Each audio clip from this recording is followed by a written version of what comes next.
Ada satu kalimat, kita baca sama-sama. 1, 2, 3. Ada orang yang masih dekat dengan aktivitas Tuhan, tetapi tidak lagi dekat dengan Tuhan. Ada fenomena di akhir zaman ini yang terjadi secara nyata. Terjadi secara nyata di dalam kehidupan kita semua, anak-anak Tuhan. Ada banyak orang juga yang bermain di lingkungan rohani, bermain di tempat-tempat yang rohani seperti di gereja, bahkan masih terlibat dalam aktivitas pelayanan, bisa tetap aktif, tetapi hatinya tidak lagi connect sama Tuhan. Dan kasihnya mulai dingin. Ada dalam aktivitas rohani, tapi hatinya mulai jauh. Tapi ada juga yang lebih parah lagi. Ya, ini yang kejadian lebih lagi daripada yang pertama. Ada orang yang masih nyebut nama Tuhan, tapi hatinya sudah tidak lagi hangat kepada Tuhan. Masih sebut nama Tuhan, masih doa panggil Tuhan, masih nyanyi nyebut nama Tuhan, bahkan masih kesaksian. Tapi hatinya tidak lagi hangat. Ya, hatinya sudah dingin. Analoginya, ada suami masih panggil istrinya sayang. Tapi hatinya sudah nggak seperti dulu. Ada istri panggil suami darling, yayang, babe. Ya. Tapi hatinya sudah jauh. Artinya, secara luar kelihatannya is okay, no problem. Ya. Semua fine, semua baik-baik saja. Tapi mulai ada gap di hati dan mulai terbentuk. Ketika ada gap terbentuk, maka kegiatan-kegiatan menjadi seperti formalitas. Pelayanan menjadi mulai formalitas, doa menjadi formalitas. Ya. Firman hanya sebagai pengetahuan saja. Ya. Yang penting saya melakukan aktivitas ibadah, bahkan saya masih pelayanan, tapi semua akhirnya pelan-pelan ketika mulai ada gap, panggil sayang, panggil I love you, itu hanya sebagai formalitas. Dan pada akhirnya kita akan terjebak di satu posisi di mana kita menjadi terbiasa, ya, menjadi terbiasa untuk tidak mengalami hadirat Tuhan. Kita akan akhirnya menjadi terbiasa untuk tidak mengalami Tuhan. Sehingga setiap minggu datang, kita udah biasa nggak mengalami Tuhan. Tapi kita tetap aktivitas, ibadah tetap jalan, pelayanan tetap jalan. Tapi kita nggak lagi mengalami hadirat Tuhan dan kita rasa udah biasa nggak mengalami itu. Dan sedikit demi sedikit kita mentoleransi atas dosa. Efeknya. Ketika kita sudah tidak mengalami lagi kehangatan pada Tuhan, sadar atau tidak sadar, kita mulai toleransi dengan yang namanya dosa. Ya. Emosi, kemarahan, dosa, mulai toleransi nggak apa-apa, dosa kecil nggak apa-apa.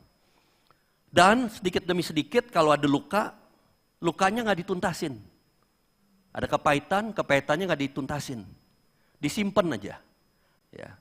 Dan akhirnya kita sudah biasa pelayanan tanpa api. Ya. Jadi UG udah biasa tanpa api. Jadi BIC pegang kamera, fotografer udah biasa kok. Kalau lagi worship saya juga nggak ikut nyembah, saya tugas. Ya. Nggak, pemain drum misalnya.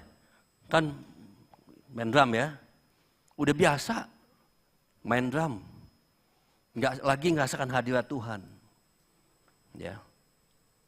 SM, stage manager, udah biasa ngontrol waktu.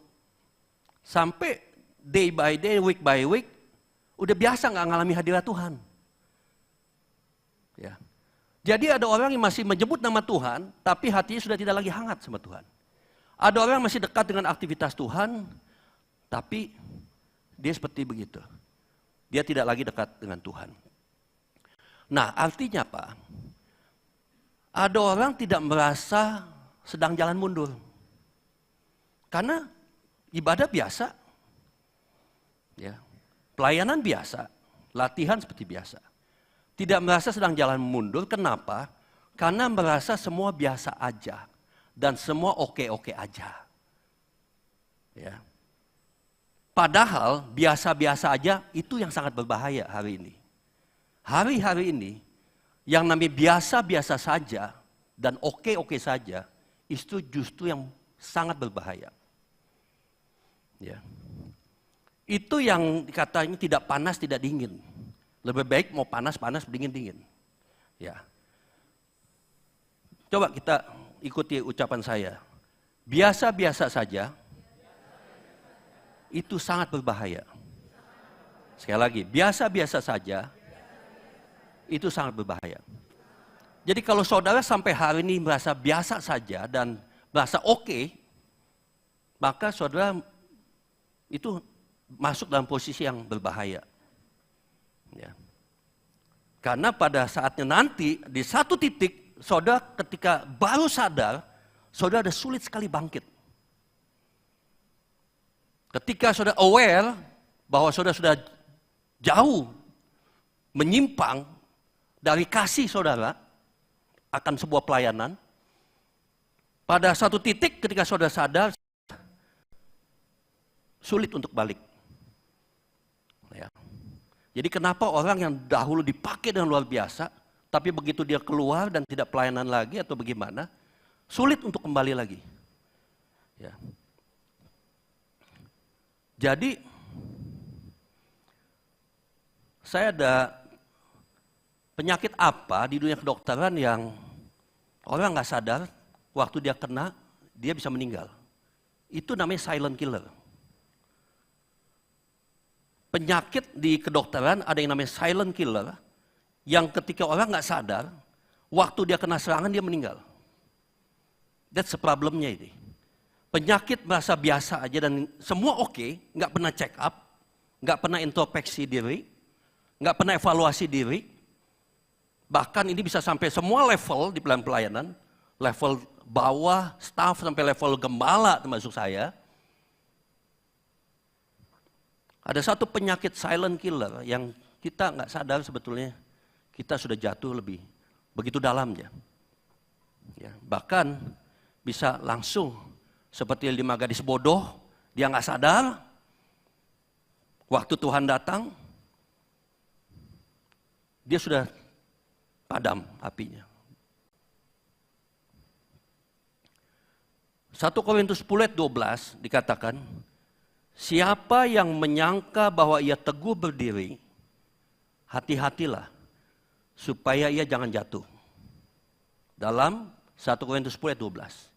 Siapa yang menyangka bahwa ia teguh berdiri, jangan pernah menyangka Anda hari ini sedang teguh. Karena hati-hati, dia bisa jatuh.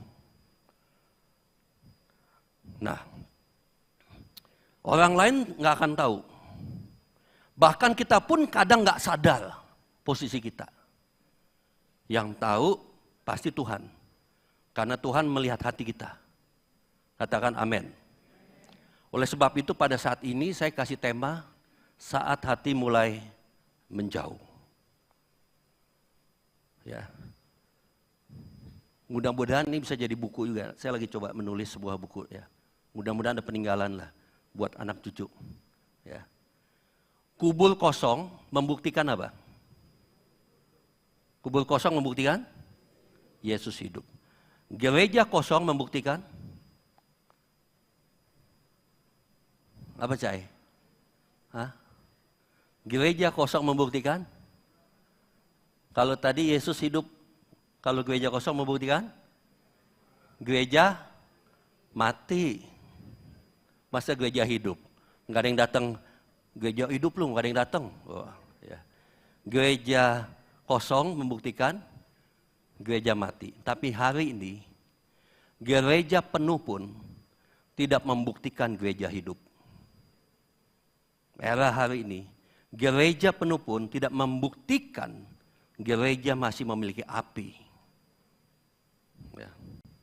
Jadi hari-hari ini, Masalah gereja tidak selalu terlihat dari kursi kosong. Kalau zaman-zaman dulu, wah gereja kursi kosong. Tapi zaman sekarang, masalahnya bukan lagi dilihat dari kursi kosong. Ya. Tetapi adalah masalah yang lebih besar, yaitu apa? Sekalipun kursi terisi, sekalipun pelayanan tetap berjalan, sekalipun ibadah tetap lancar, tetapi pertanyaannya, apakah hatinya masih ada? Apakah hatinya masih connect sama Tuhan? Bisa ibadah? Bisa. Sambil ibadah, hati belum tentu connect sama Tuhan. Ya. Jadi tadi kan diminta untuk buka handphone kan? Untuk follow. Sekarang nggak perlu keterusan lihat sosmed karena lagi khotbah. Ya kan? Handphonenya ditaruh. Tapi ada orang lagi ibadah, lagi praise and worship, nggak connect sama Tuhan. Connectnya ke handphone. It's okay. Di telinga kita nggak ada lagi khotbah yang keras, yang lembut, yang relevan. Karena hati kita memang nggak ada. Nggak ada di sebuah gereja. Jadi kita masih hidup di zaman hari ini, di mana ibadah oke. Saudara, hari ini kita masih hidup di zaman di mana ibadah masih bisa dijalankan dengan baik. Tidak ada larangan. Waktu saya ke China, teman saya screenshot. Saya lupa ada berapa belas pendeta ditangkap. Jadi ada gereja yang seperti kita, yang memberitakan Injil apa adanya, yang berbahasa roh dan sebagainya. Itu nggak bisa dilaksanakan di China. Penginjilan nggak bisa di jalan-jalan. Makanya disebut gereja bawah tanah. Nah, maka di China itu dilarang. Anak saya sekolah di China, ya ada Fukyong ya, Kyong ya, sekolah di China juga. Nyari gereja itu nggak gampang yang seperti kita. Ada gereja-gereja yang liturgis, ya, dan tidak seperti atmosfer seperti kita. Di Indonesia masih diizinkan. Mungkin nggak tahu nanti apakah Tuhan bilang akan ada penganiayaan akhir zaman dan sebagainya. Apakah kita masih diizinkan ibadah? Tapi persoalannya hari ini bukan hanya soal kita hadir atau tidak hadir. Persoalannya adalah apakah Tuhan hadir di hati saudara pada hari ini. Pertanyaan saya, waktu saudara worship tadi, Tuhan hadir nggak di hati saudara? Itu yang menjadi masalah. Bukan masalah hadir atau tidak hadir. Bukan masalah saudara hadir dan absen dengan kartu pas. Tapi ada masalah yang lebih lagi. Tuhan hadir nggak waktu saudara nyembah? Atau saudara sudah terbiasa tidak merasakan hadirat Tuhan. Dan sampai satu titik, tidak merasakan hadirat Tuhan menjadi hal yang biasa. Menjadi hal yang biasa waktu saudara datang ibadah. Dan itu menjadi akhirnya. Saudara menjadi gap jauh dari Tuhan. Ya. Nah, saudara-saudara, jadi saya mau kisah tentang Petrus. Hal ini bukan terjadi sama kita, gereja-gereja hari ini, tapi juga terjadi pada zaman lalu yang namanya Petrus. Kita lihat apa yang Petrus katakan. Ya. Yuk kita baca sama-sama 1, 2, 3. Kata Petrus kepadanya, sekalipun aku harus mati bersama-sama engkau, aku takkan menyangkal engkau. Sekalipun aku harus mati, aku takkan menyangkal engkau. Petrus bukan orang sembarangan. Petrus adalah murid Tuhan, yang Tuhan sayang. Dia bukan orang biasa. Kalau dia sampai berkata seperti begini, berarti dia cinta Tuhan enggak? Dia cinta Tuhan enggak, Bapak Ibu? Dia sangat cinta Tuhan. Apinya menyala. Sampai dia berani berkata, aku siap mati untuk Tuhan. Aku harus siap bersama-sama dengan kau untuk mati. Ya. Nah, kalau kita membayangkan kalau kita hidup bersama dengan Tuhan Yesus, belum tentu juga kita bisa seperti Petrus.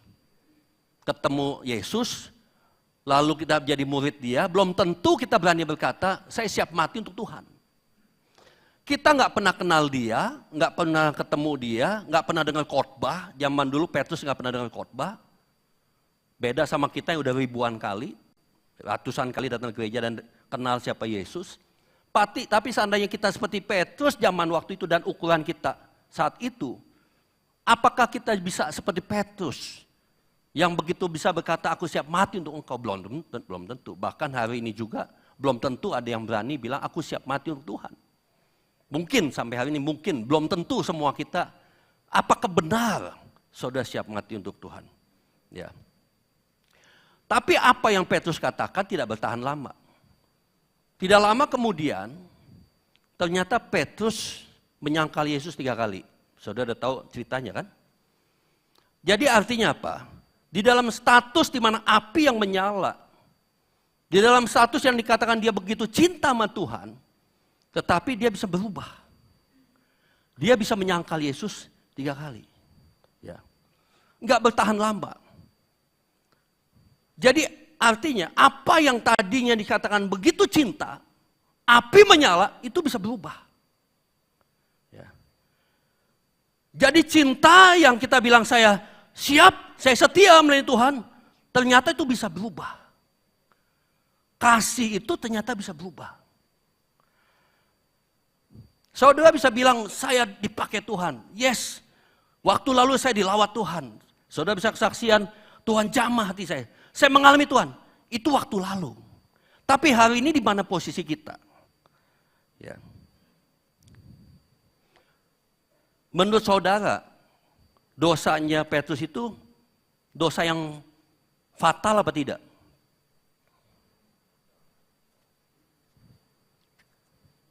Dosa Petrus fatal apa tidak? Saya cuma baca begini, dalam Matius 10 ayat 33.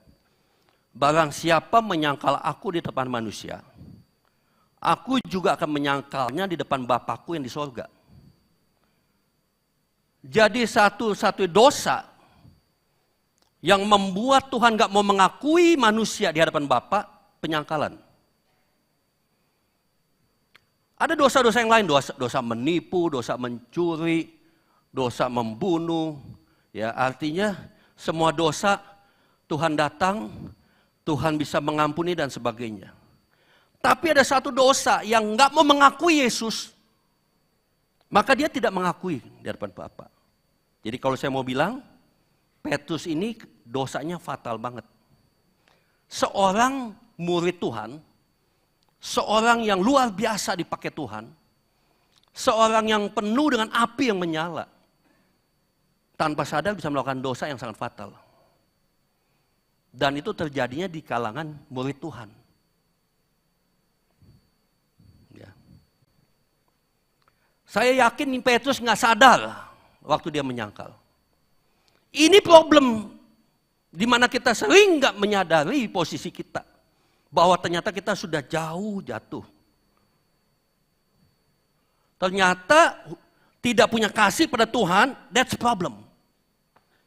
Maka hati-hati pelayanan yang tidak punya dasar kasih, saudara mesti hati-hati. Dan masalahnya, orang yang tidak lagi didasarkan kasih, nggak pernah merasakan itu. Karena dosa itu dosa yang tidak bisa dideteksi. Kalau kita mencuri, membunuh, memukul, itu semua bisa ketahuan, dideteksi. Gua habis merugikan orang lain. Gua habis merugikan tubuh gua sendiri. Pakai obat dan sebagainya. Gua habis merugikan perusahaan.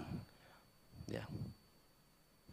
Tapi dosa tidak mengasihi Yesus, itu nggak ada tandanya. Karena pada akhirnya kasihnya hilang, apinya padam. Wow, saya bilang. Sama-sama melayani Tuhan. Sama-sama jadi PPG. Kenapa Tuhan sampai menolak 5 gadis yang sampai ketiduran bersama-sama dengan 5 gadis bijaksana. Tetapi pada akhirnya yang bodoh tidak masuk dalam kerajaan surga. Dan waktu dia mengetok pintu, Tuhan bilang, siapa kamu? Aku tidak kenal engkau. Pelayanan yang tidak didasarkan kasih,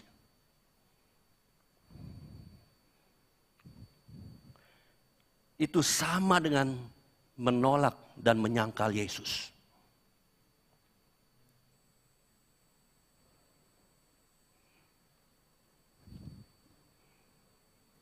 Saudara perhatikan baik-baik.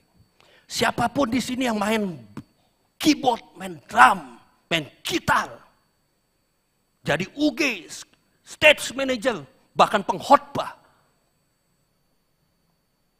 UG, pelayanan yang didasarkan hanya rutinitas dan liturgis. Dan tidak ada lagi api yang menyala dan tidak memiliki kasih. Kenapa Petrus menyangkal? Karena kasihnya sudah tidak ada. Tapi puji Tuhan waktu Petrus ketemu Yesus kembali setelah Yesus bangkit, dia jumpa lagi sama Petrus. Jadi setelah Petrus menyangkal, lalu Yesus mati dan Yesus bangkit, sebelum Yesus naik ke sorga, Yesus ada waktu berjumpa dengan Petrus. Nah di sini saudara lihat kehebatan Yesus, luar biasa Yesus. Waktu dia ketemu Petrus, dia tidak pernah berkata, kenapa kamu tidak setia? Kenapa kamu menyangkal aku? Kamu banyak bicara, kamu bilang kamu cinta sama aku, kamu bilang kamu setia sama aku sampai mati. Tapi kenapa kamu menyangkal aku 3 kali? Ini kehebatan Petrus. Dia tidak mengkritik. Dia tidak menyerang Petrus. Tapi dia berkata, Petrus, apakah engkau mengasihi aku? Simpel dan sederhana. Apakah engkau mengasihi aku? Di situ kuncinya. Petrus jawab dengan spontan, ya Tuhan, aku mengasihi engkau.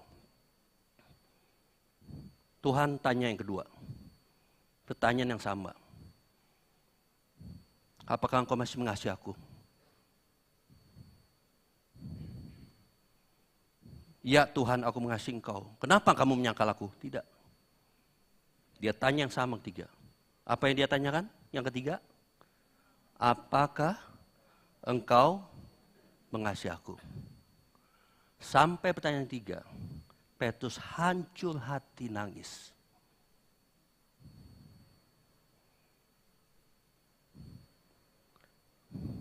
Tapi Yesus bilang apa? Kalau engkau mengasihi aku, gembalakan domba-dombaku.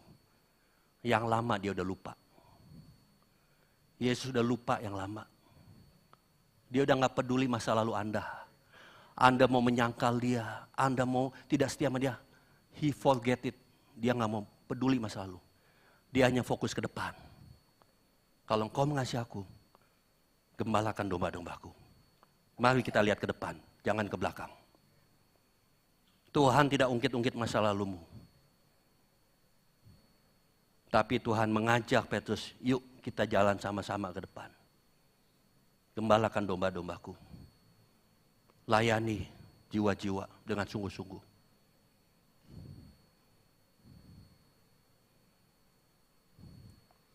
Karena hati menjauh, saudara-saudara, itu sama dengan kehilangan kasih kepada Tuhan. Makanya Tuhan tanya pada Petrus, apakah engkau mengasihi aku? Ya. Jadi Yesus datang sebetulnya untuk memulihkan Petrus, bukan untuk menyerang atau menghakimi, tapi untuk memulihkan hati Petrus. Ya. Nah, ada kondisi-kondisi yang kita mesti aware dan detect dalam kehidupan kita. Ada 4 realitas kondisi yang kenapa kita kondisi-kondisi yang membuat kondisi-kondisi menjauh dari Tuhan. 4 hal. Yang pertama, menjauh justru kadang terjadi ketika seseorang masih merasa dirinya kuat. Yang tanpa sadar, silent killer. Barang siapa menyangka bahwa ia teguh berdiri, hati-hatilah supaya jangan jatuh. Yang pertama, terjadi ketika seseorang masih merasa dirinya kuat.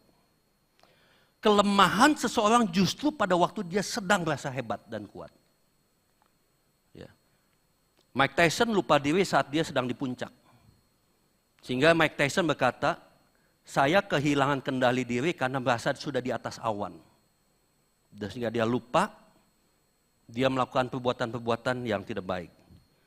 Raja Salomo menjadi raja yang paling kaya, paling bijaksana, paling berhikmat, bahkan dia membangun bait Allah. Kita bingung, seorang yang raja paling hebat, enggak kekurangan apapun. Kekayaan melimpah. Maaf ya laki-laki, Salomo enggak kekurangan istri, Pak. Istrinya juga banyak, Pak.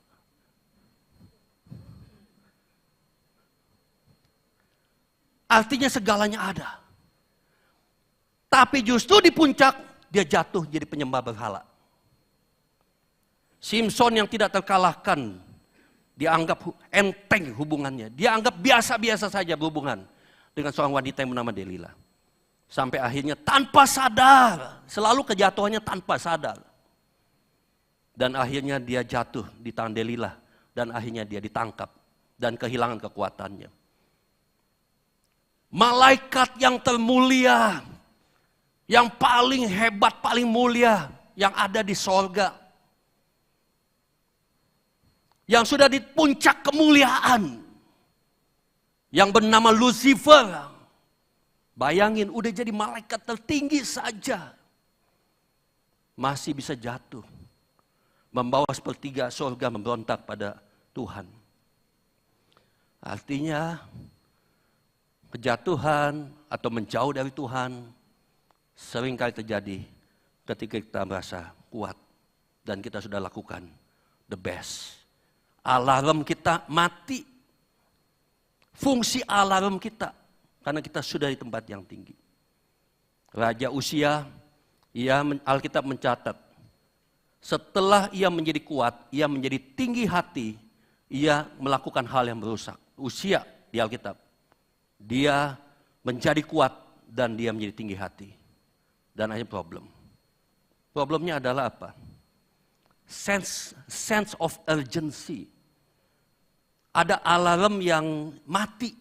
Kesadaran akan situasi urgent dan berbahaya itu mati. Sehingga gereja sering menghidupkan alarm. Ayo doa, ayo doa. Jangan lupa doa puasa, jangan lupa. Gereja sedang menggaungkan alarm. PPG jangan lupa doa puasa. Diperkuat dengan pintu ke-6 yang terus me-WA. Jangan lupa doa. Remind, jangan lupa untuk home cell. Suka disambut dengan salah paham. Karena kejatuhan, di mana kejatuhan yang semakin hari semakin jauh dari Tuhan, sebetulnya kejatuhan karena alarmnya sudah mulai mati. Enggak ada lagi sense yang mengingatkan kita. Tuhan bilang jagalah hatimu dengan penuh kewaspadaan karena di situ terpancar kehidupan. Jadi ada sebuah tindakan aktif untuk menjaga hati. Gereja membantu untuk menjaga saudara sebagai PPG, mengingatkan saudara. Mengingatkan saudara untuk mau datang ke retreat PPG yang bisa datang-datang. Karena saya tahu retreat PPG akan memberkati setiap orang yang lewat firman. Kita sudah mengurangi dari harga 675 sampai 250 ditekan. Udah ngos-ngosan nih. Duitnya udah di price habis. Saudara makan sehari aja 3 kali, sekali makan 50 ribu. Beli gado-gado, beli ayam goreng 40 ribu, 50 ribu, bahkan sekali makan di KFC, hoka-hoka bento berapa? Come on, 250 ribu. 3 kali makan, 2 kali snack. Dapat firman Tuhan luar biasa dari hamba-hamba Tuhan yang hebat. Dapat hotel bintang 4. Malamnya dapat kambing guling, 2 kambing guling. Saudara bisa salah artikan gereja, banyak aturan begini-begini. Tapi justru alarm itu mesti dibunyikan. Tanpa sadar kita makin jauh dari Tuhan. That's problem yang berbahaya. Berbahaya ketika kita mulai kehilangan kasih kita pada Tuhan. Ketika kita mulai hitung-hitungan dengan 250 ribu juga masih mahal, Pak. Kalau bisa gratis. Wow, saya bilang. Nilainya nggak bisa dinilai, Pak Ibu. Dapat firman Tuhan. Jadilah orang generous. Hatinya generous, murah hati. Mau menabur, mau membayar harga. Di mana hartamu berada di situ, hatimu. Kadang Tuhan menilai hati kita, apa kita rela memberi? Apa kita selalu minta dengan tangan, tolong saya nggak cukup. Saya bilang sama Ibu Lianwa, kalau benar-benar nggak cukup, kita banyak yang bisa support. Tapi dari dasar hati yang paling dalam karena mengasihi Tuhan. Jadi orang generous, hatinya murah hati. Kita berjuang tidak lagi di puncak, kita di Jakarta. Supaya memudahkan. Jadi saudara-saudara, alarm kita terus kita bunyikan supaya ada sense of urgency. Kita lihat itu. Ini ayat yang tadi kita sudah baca. Sebab itu siapa yang menyangka bahwa ia teguh berdiri, hati-hatilah supaya jangan jatuh. Sense of urgency yang saya maksud adalah sama seperti ini. Saudara tahu ini kisah apa? Lukas 15:17. Lalu ia menyadari keadaannya. Ada satu posisi saat timing di mana akal sehatnya keluar semua. Ketika sense of urgency-nya balik, maka akal sehat keluar dan dia berkata begini. Lalu ia menyadari keadaannya, katanya, betapa banyaknya orang upahan Bapakku yang berlimpah-limpah makanan, tetapi aku di sini mati kelaparan. Ada status sense yang dapat dirasakan dalam hidup kita setiap hari dan setiap saat bahwa kita harus sadar akan status Bapa kita. Kita harus sadar siapa Bapa kita. Kita harus sadar apa kehebatan Bapa kita.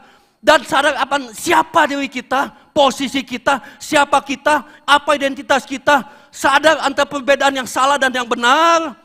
Sadar akan adanya gap dan jembatan antara Bapa dengan saya. Karena ada dunia yang menghalangi. Dan sadar akan bahwa saya butuh Tuhan. Saya butuh firman Tuhan. Saya butuh baca Hikmat Plus setiap hari. Saya butuh berdoa. Saya butuh datang ke bengkel menara doa.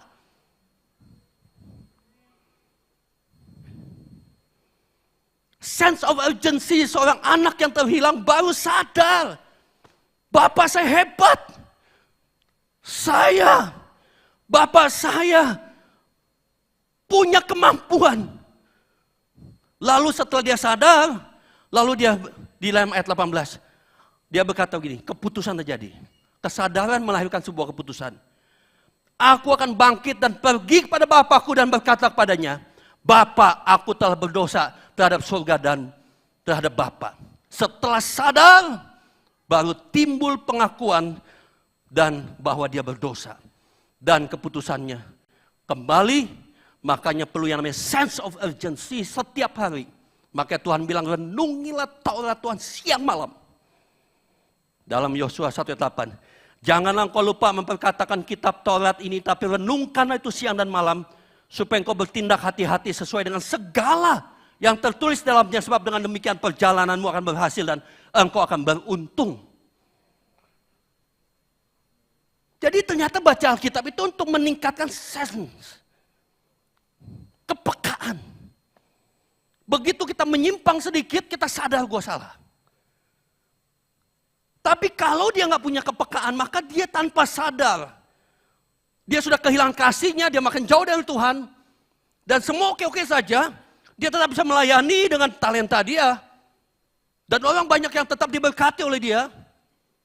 Tapi hatinya tanpa sadar mulai jauh dari Tuhan. Jadi menyadari itu came to his sense, came to himself. Artinya kalau saya baca dalam artinya kembali waras. Kembali jernih otaknya. Kembali kepada kesadaran yang benar. Selama ini saya sudah jauh dari Tuhan. Itulah sebabnya penting ada yang mengingatkan. Ada HCF-nya mengingatkan, ada PIR mengingatkan, ada Gembala Sidang mengingatkan. Anak terhilang menyadari bukan sekedar dia tahu bahwa dia lapar, Tapi maknanya lebih dalam, ia tersadar terbangun dari kebodohannya. Melihat kenyataan dengan jujur dan kembali berpikir dengan benar. Oh, ternyata saya di titik yang salah. Kesadaran itu perlu, saudara, every day. Waktu sudah nyembah Tuhan, sudah sadar. Tuhan hebat. Maka penyembahan kita akan berbeda. Waktu saudara nyembah Tuhan, saudara sadar, saudara nggak ada artinya. Saudara nggak sanggup, nggak bisa berbuat apa-apa. Jadi waktu saudara angkat tangan, saudara dalam hati, Tuhan, aku nggak sanggup Tuhan. Semua aku serahkan dalam tangan-Mu. Maka penyembahan lahir dari hati yang mengenal siapa Tuhan dan hati yang mengenal siapa saya. Kalau semua PPG memiliki kesadaran, every day dibangun, setiap hari dijaga. Seperti Tuhan katakan, jagalah hatimu dengan penuh kewaspadaan. Maka saya worship nanti. PB akan penuh ya nanti ya, sebulan sekali dalam doa. Seluruh jemaat akan sadar, PPG akan sadar betapa pentingnya hati kita menghadap Tuhan. Katakan amin. Banyak orang melarikan diri karena panggilan Tuhan, karena ilusi kebebasan. Oh kalau saya nggak pelayanan, saya bebas. Ilusi kebebasan. Ada yang masih mau mencapai impian. Oh kalau saya sudah menikah, oh kalau saya sudah punya pekerjaan, oh kalau saya punya dagang, maaf Pak saya nggak pelayanan dulu. Ada ilusi kebebasan, bahasa bebas kalau tidak pelayanan. Masih banyak impian yang mau dicapai, saya belum siap, saya belum ada waktu untuk pelayanan. Masih ada impian yang mau dicapai lebih selain pelayanan. Dan tidak mau hidup dalam aturan-aturan. Kalau saya melayani banyak aturan. Padahal aturan itu menjaga kita untuk tetap di dalam tracknya Tuhan. Tapi seringkali disalah artikan. Seorang sewa pelayanan di Johor, di Trinity Johor, Malaysia. Waktu saya datang ada seorang wanita dan dia senyum, dia bilang, Pak, kami dari agama Muslim. Ya, saudara bisa bayangkan di Malaysia itu sulit sekali untuk jadi Kristen. Kalau dia jadi Kristen itu berbahaya sekali, maka dia diam-diam dan tidak diketahui oleh siapapun. Dia jadi Kristen bersama dengan suaminya. Lalu dia bilang, Pak, dia dengan gembira, dia cerita, kami pengikut Kristus, bahkan kami pernah berjumpa dengan Yesus. Bayangin tuh, bisa berjumpa sama Yesus. Waktu saya khotbah tema ini, setelah selesai khotbah dia nangis. Dia datang pada saya. Air mata bercucuran.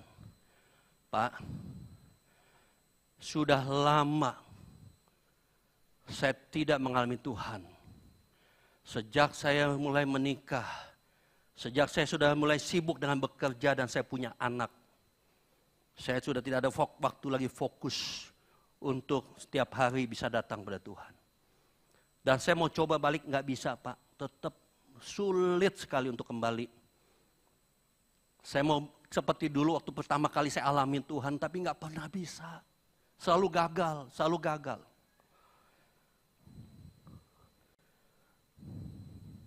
Jadi sampai akhirnya, waktu dia dengar khotbah itu, hatinya dikuatkan untuk kembali. Karena ada kesadaran.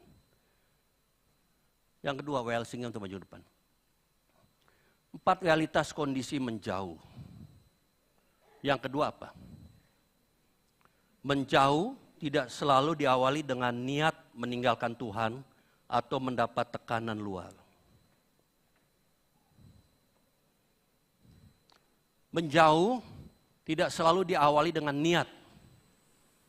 Ya, saudara tidak niat untuk meninggalkan Tuhan. Ya.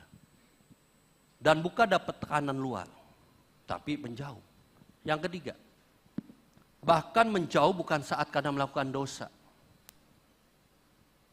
Bukan saat kadang melakukan dosa. Semua baik-baik saja. Makanya tidak bisa dideteksi. Karena menjauh itu tidak karena berbuat dosa. Saudara masa nggak melakukan dosa? Ya. Dia itu realitas. Menjauh karena dibiarkan. Menjauh karena nggak dipelihara. Menjauh karena tidak dijaga. Ya.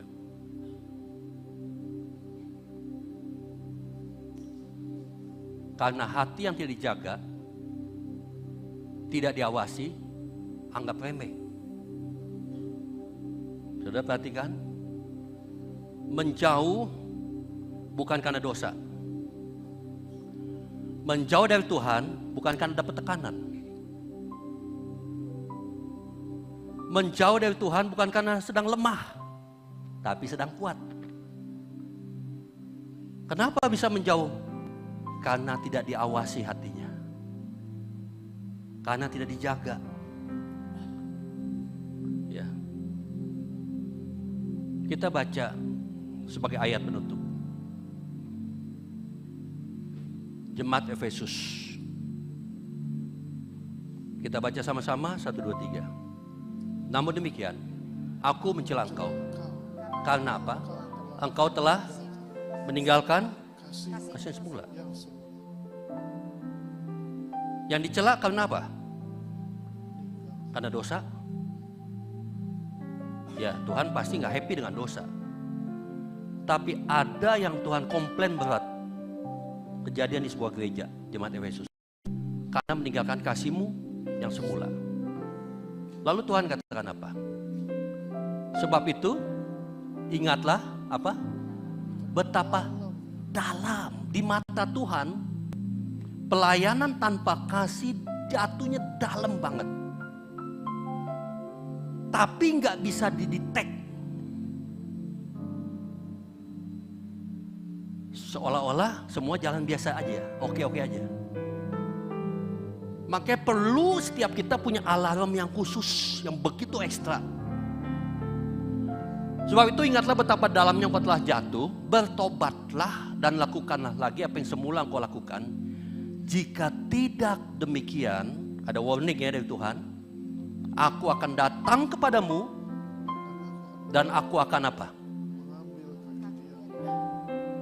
Mengambil kaki dianmu dari tempatnya, jikalau engkau tidak bertobat. Sudah lihat, telah meninggalkan kasih-Mu yang semula artinya apa? Artinya dulu pernah ada. Dulu pernah ada. Tapi sekarang tanpa sadar, dengan rela dilepaskan, tanpa sadar.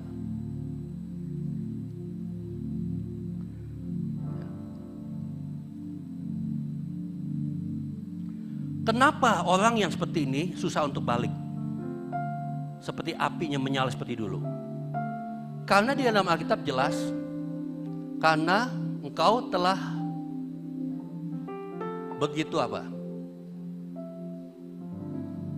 Betapa dalam, Pak. PPG. Kalau udah sampai begini, mau nyembuhinnya susah. Kalau dinasehatin, pasti kita akan berontak. Kita tersinggung. Memangnya saya kurang rohani? Yang kayak gini susah. Jadi pintu ke-6 ini ragu-ragu, Pak. Kasih tahu jangan, Pak ya. Kasih tahu jangan, Pak ya. Saya bilang kasih tahu aja, nggak apa-apa.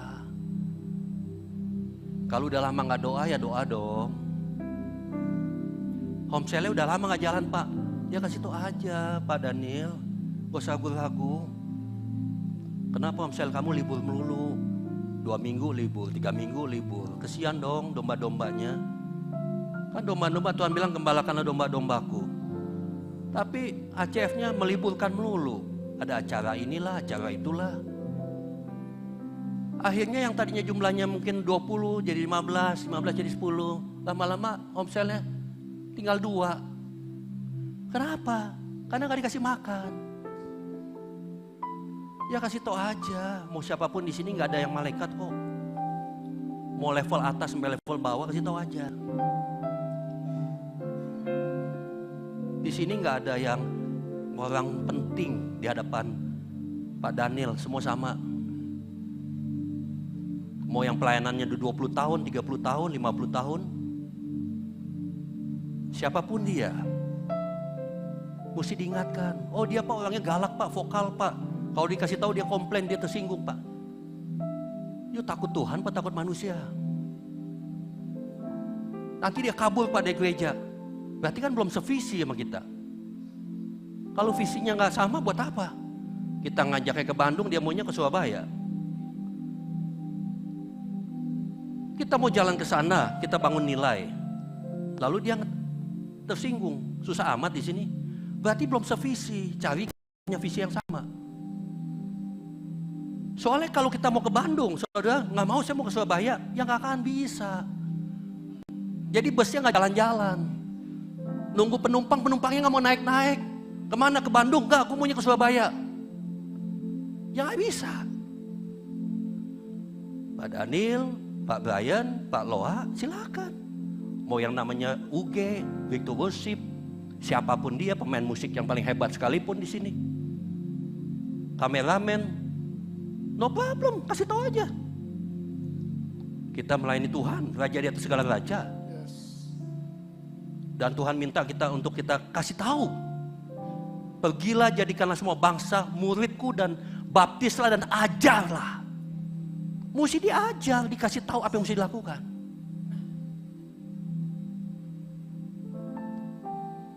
Jadi problemnya kalau udah jatuh nggak bisa dibangkitkan, susah untuk dibangkitkan, udah terlalu jauh. Makanya jangan dibiarkan. Problemnya karena dibiarkan, Pak.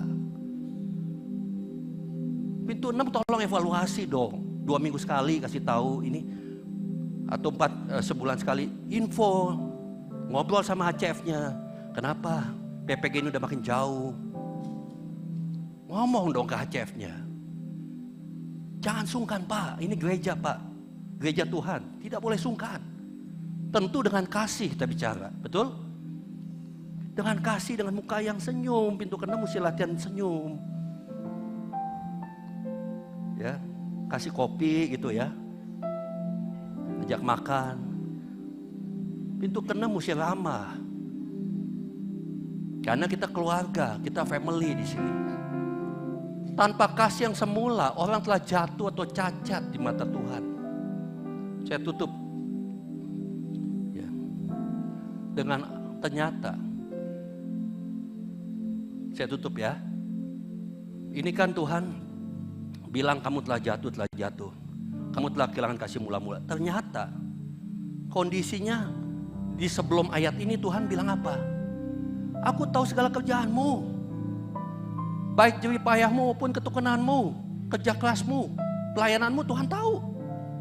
Aku tahu bahwa engkau tidak dapat sabar terhadap orang-orang jahat, bahwa engkau telah mencobai mereka yang menyebut dirinya rasul. Tetapi yang sebenarnya tidak demikian, bahwa engkau telah mendapat mereka pendusta.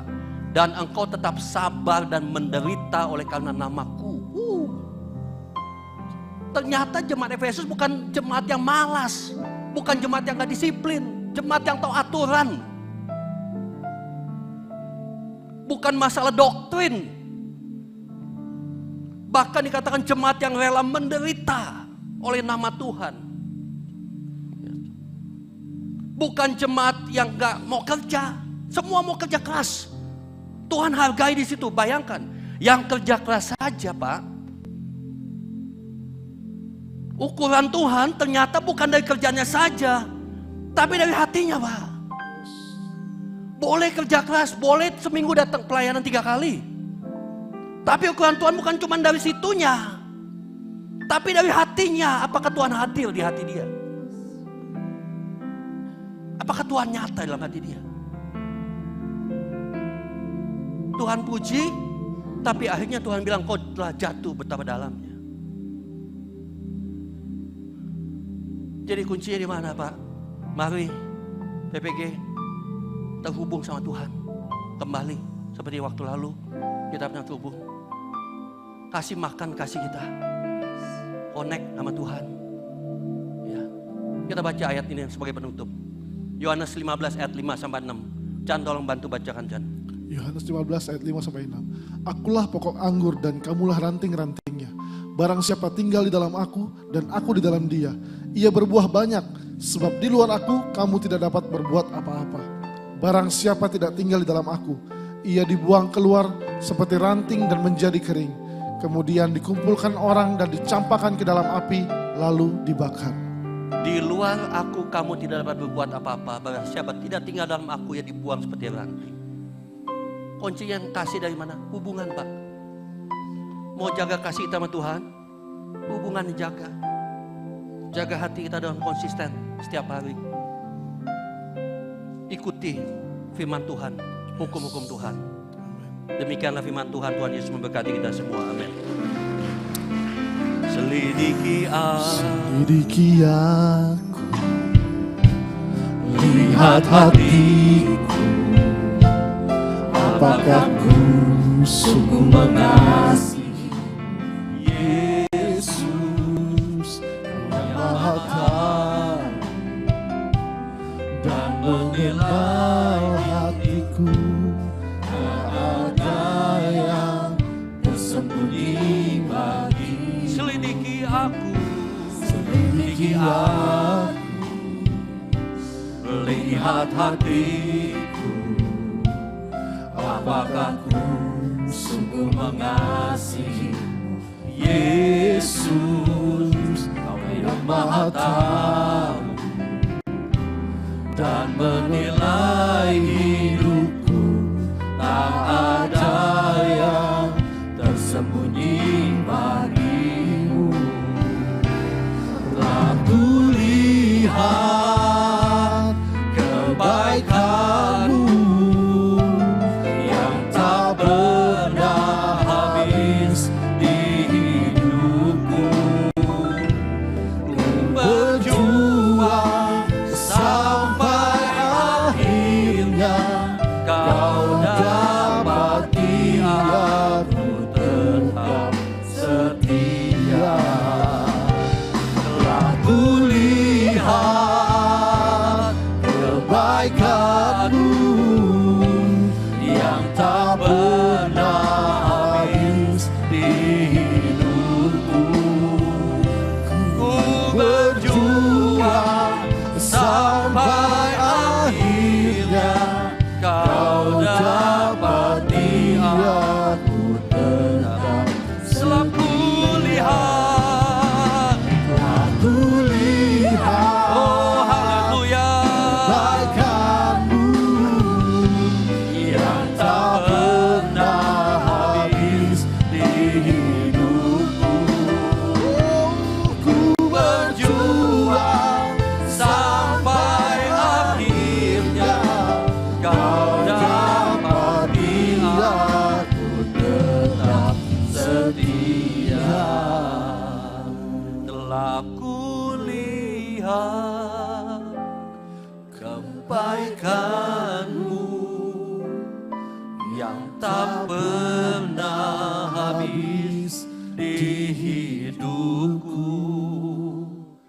Ku berjuang sampai akhirnya Kau dapati aku tetap setia. Angkat tanganmu, katakan telah kulihat kebaikanmu yang tak pernah habis di hidupku. Ku berjuang sampai akhirnya Kau dapati aku tetap setia. Telah kulihat kebaikanmu yang tak pernah habis di hidupku. Dan ku berjuang sampai akhirnya Kau dapati aku. Saya undang, mari kita bangkit berdiri.